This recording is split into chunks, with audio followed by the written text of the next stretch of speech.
पुळेकर आहेत, परत त्याच्या अगोदर खताळ होते, शरद खताळ असल्यानंतर शरद खताळ मी काय केलं, सांगितलं शाळा आमच्या शिवसाहेब आलते, सरांचं नाव मी पहिल्यापासून कानावर आहे. इथं मॅडम होत्या ना, आम्हाला प्रश्न पडला की आता ही मॅडम गेल्यानंतर दुसरं कोण येणार, कोण येणार म्हणलं तर शेख सर आलेलं लक्षात आलं बाबा असंच आहे.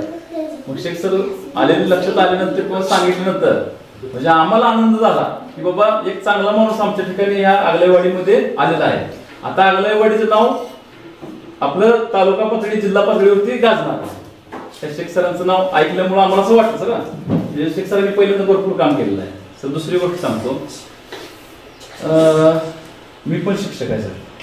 माझं D.Ed B.Ed B.Ed झालंय. सुरुवातीला माझं शालार्थ आहे तर राहिलंय एक 8 दिवसात 15 दिवस दिवाळीच्या अगोदरपर्यंत येईल. त्याच्या आधी 4.5 वर्ष मागच्या 4.5 वर्ष उपसरपंच म्हणून काम केलं इथं. आता 3 वर्ष होतील आता सरपंच म्हणून आहे इथं. बापूंसारख्या माणसामुळे सरकारमुळं सरपंच झालेलं आहे.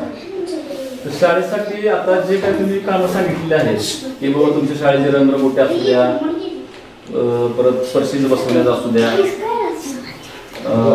प्लेविंग ब्लॉक असू द्या, परत वॉल कंपाऊंडचं काम असू द्या.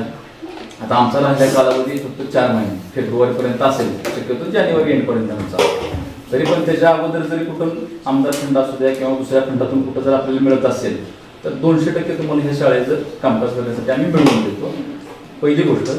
दुसरी गोष्ट, जरी समजा आमचं पद जरी संपलं तरी शाळेसाठी म्हणून आम्ही सगळेजण सहकार्य करून तुम्हाला आता ग्रामपंचायतला काय आपल्या आगलाईवाडीला काय काम असतं म्हणून जरी आम्ही तिथे गेलो तरी सुद्धा तुमच्या ह्या शाळेला जे काही लागणार आहे ते तुम्हाला सर्व उपलब्ध करून देण्याचं वचन देतो.